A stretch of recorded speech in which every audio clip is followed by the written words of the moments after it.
Assalamualaikum warahmatullahi wabarakatuh, Mas Bro. Bertemu lagi dengan Depa Mas Store di sini. Oke, Mas Bro, kita masih tetap bahas motor listrik, Mas Bro. Motor listrik Winfly N9 Pro merah ini, Mas Bro. Di sini kita akan membahas tutorial teknik mengemudi motor listrik dengan controller asli dari pabrik, Mas Bro. Jadi kontrolnya masih belum ada perubahan, belum diganti, asli dari pabrik. Kenapa, Mas Bro? Karena hampir semua pembeli motor listrik, apalagi yang baru pertama kali naik motor listrik, itu pasti merasakan bahwa hampir di semua merek molis yang berada di Indonesia yang belum dimodifikasi kontrol atau belum diganti kontrolernya, hampir semuanya memiliki tarikan throttle atau tarikan gas yang spontan, Mas Bro, sehingga hampir semuanya merasakan tidak nyaman saat mengendarai molis. Nah, untuk itu di sini saya akan coba share, Mas Bro, tips dan triks atau tutorial mengenai motor listrik yang asli bawaan pabrik. Oke, Mas Bro, tonton saja videonya sampai habis.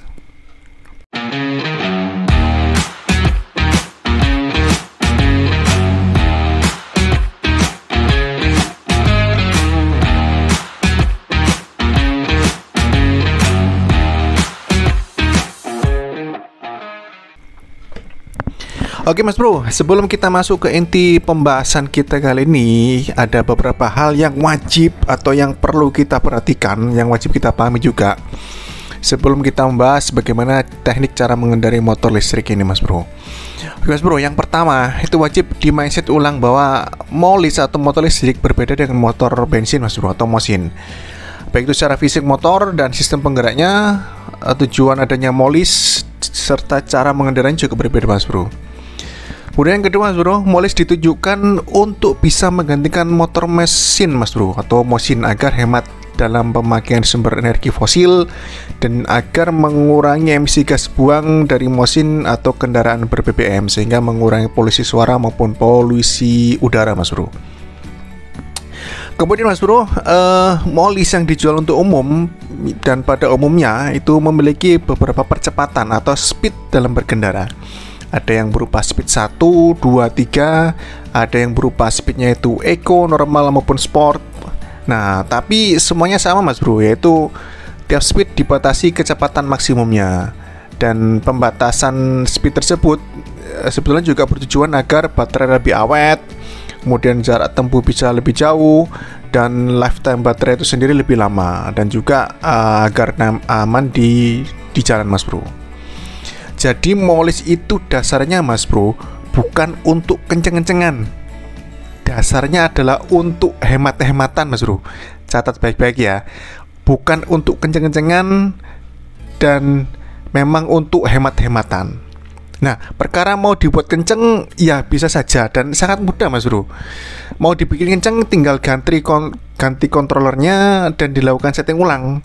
Nah, itu banyak kan di toko online tuh controller aftermarket dan bisa di setting ulang kecepatan 1 bisa sampai 60 gitu, bisa sampai 80, bahkan kecepatan 3 bisa sampai 100 lebih, Mas Bro. Tetapi tentu ada konsekuensinya, Mas Bro. Konsekuensinya itu yaitu pasti akan berdampak pada usia baterai, Mas Bro, kalau kita buat kencang-kencangan, dan mungkin juga dinamonya mungkin menjadi lifetime-nya mungkin berkurang, Mas Bro, atau menjadi kurang awet, Mas Bro.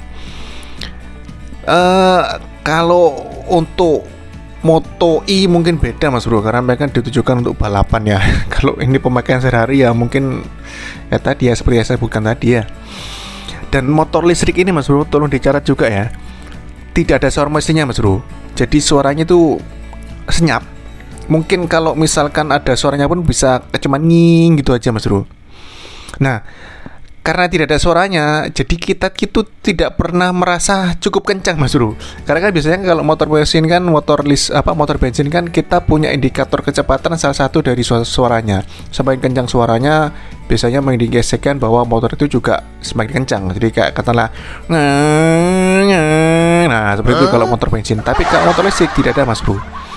Jadi indikator kecepatannya hanya satu dari speedometer, yang kedua dari lingkungan sekitar Mas Bro. Kalau kita lingkungan sekitarnya merasa kok ini semakin cepat, nah berarti ya memang kita semakin cepat Mas Bro.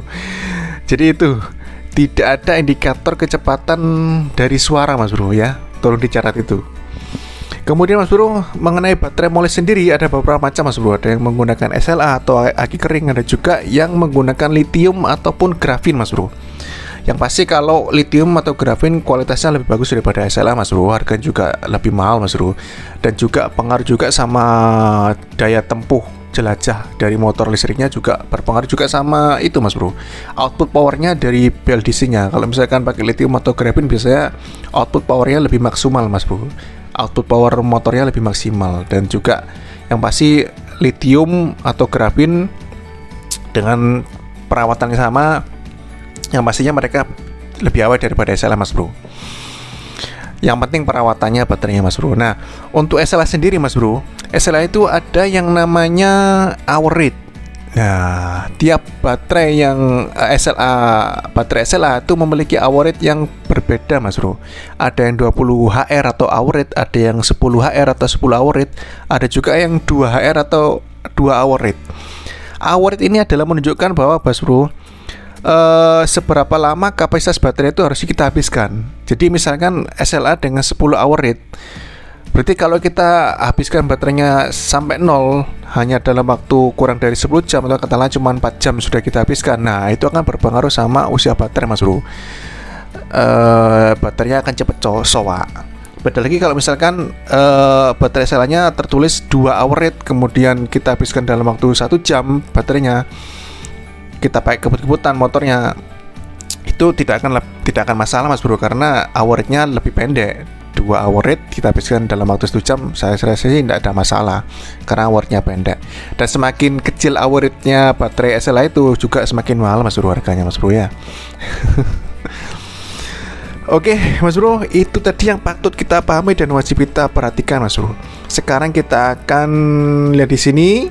Kita ambil contoh motor listriknya yang saya punya, itu UNIFLY N9 Pro. Nah, di sini Mas Bro, UNIFLY N9 Pro ini motornya 2000 watt dengan baterainya 72 volt 20 ampere hour.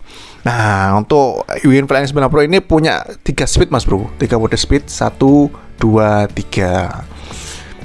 Nah, kita lihat di sini Mas Bro, speed 1 itu dibatasi sampai dengan sekitar 44 km per jam di speedonya ya, seperti kita di sini. Kemudian yang speed 2 itu dibatasi di maksimal sekitar 55 km per jam. Kemudian di speed 3 itu dibatasi sekitar di sampai 60 ya, 60 km per jam. Tapi rata-rata di bawahnya sekitar 59 atau 58 km per jam.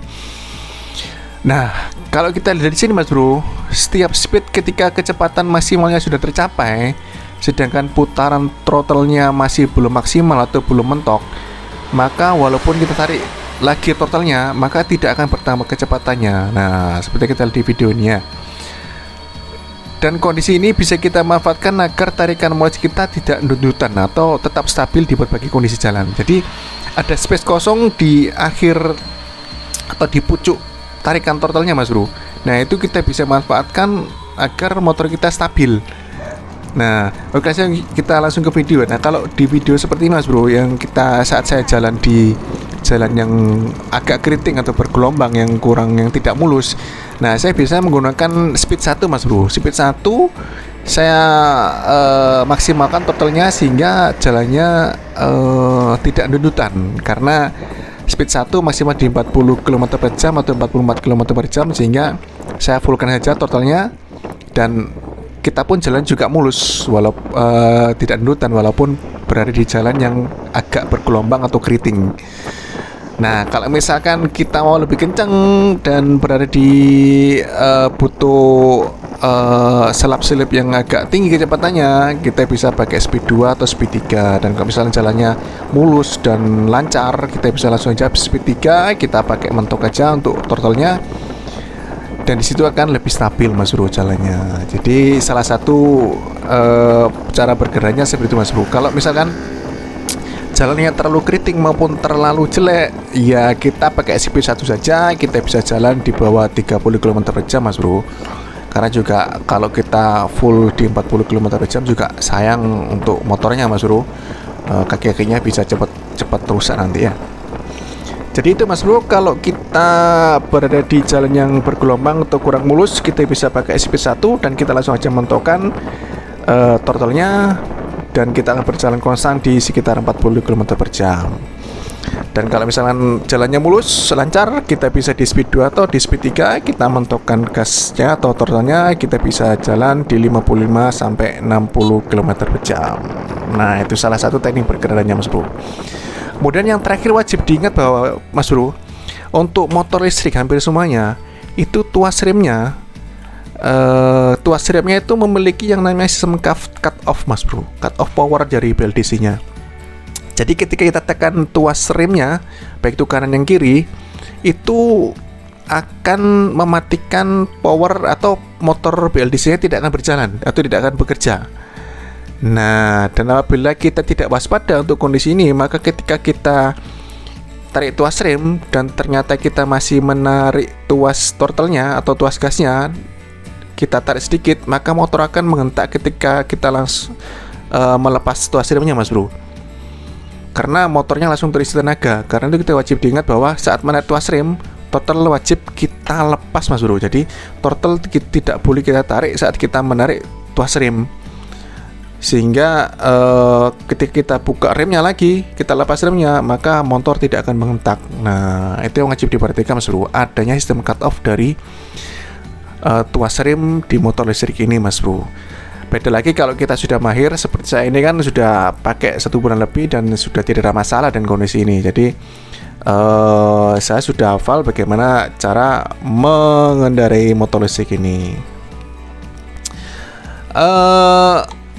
Dan juga lagi Mas Bro, untuk mengenai cut off power dari tuas rem ini Mas Bro, itu juga menjadikan sedikit masalah ketika kita akan naik di tanjakan atau kita berhenti di tanjakan Mas Bro. Karena kalau kita belum terbiasa, kita tarik tuas rem, kemudian kita lepas tuas rem dan kita masuk gasnya atau throttle-nya, biasanya ada jeda sedikit 1 detikan. Nah, itu kalau kita kurang bisa menguasai, biasanya motor akan mundur Mas Bro. Dan mundur kemudian kita tarik tuas throttle agak banyak, nah motor menghentak. Nah, akhirnya kurang bisa terkontrol. Nah, itu wajib diwaspadai Mas Bro ketika kita berada di tanjakan.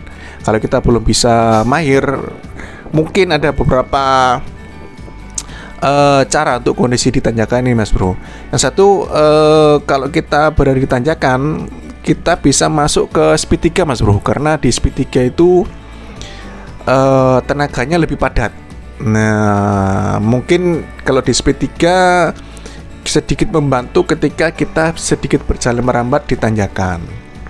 Tapi kalau misalkan daerah kita terlalu banyak tanjakan Mas Bro, mungkin cara yang kedua yaitu kita tarik aja atau kita matikan saja sistem cut off dari remnya, terutama rem yang kiri atau rem belakang. Itu bisa kita cabut soketnya supaya cut off sistem powernya tidak bekerja. Jadi ketika kita berada di tanjakan, kita bisa rem tangan kiri atau rem belakang, juga kita bisa masuk throttle atau BLDC-nya tetap bisa ada powernya, sehingga kita bisa lebih mudah mengontrol ketika berhenti tanjakan dan jalan lagi. Oke, itu Mas Bro. Jadi kesimpulannya, semuanya butuh pembiasaan Mas Bro. Semuanya butuh jam terbang yang tinggi, karena berbeda antara molis dengan mosin. Dan ketika kita menggunakan controller AC bawaan pabrik dan kita bisa atau kita sudah jam terbangnya sudah cukup tinggi, kita pun akhirnya bawanya motor listrik ini sama halnya ketika kita naik motor bensin. Jadi sudah kalau bahasa apa ya, bahasa Belandanya bilangnya lanyah. sudah mahir lah, sudah mahir membawa motor listrik dengan jam terbang tinggi ya. Itu memang butuh pembiasaan. Oke Mas Bro, itu aja share pengalaman saya mengenai tutorial cara mengendarai motor listrik dengan controller bawaan hasil pabrik. Kalau misalkan Mas Bro sekalian punya pengalaman berbeda, silahkan sharing di kolom komentar supaya juga nanti yang melihat video ini juga bisa mempelajari juga tentang komentar-komentar Mas Bro, pengalamannya berbeda, sehingga mereka menjadi tidak ragu lagi untuk memberi motor listrik atau mungkin mau mengganti motor listriknya. Oke Mas Bro, terima kasih sudah menonton Depa Mastor. Jangan lupa subscribe, like, share, dan komen. Wassalamualaikum warahmatullahi wabarakatuh.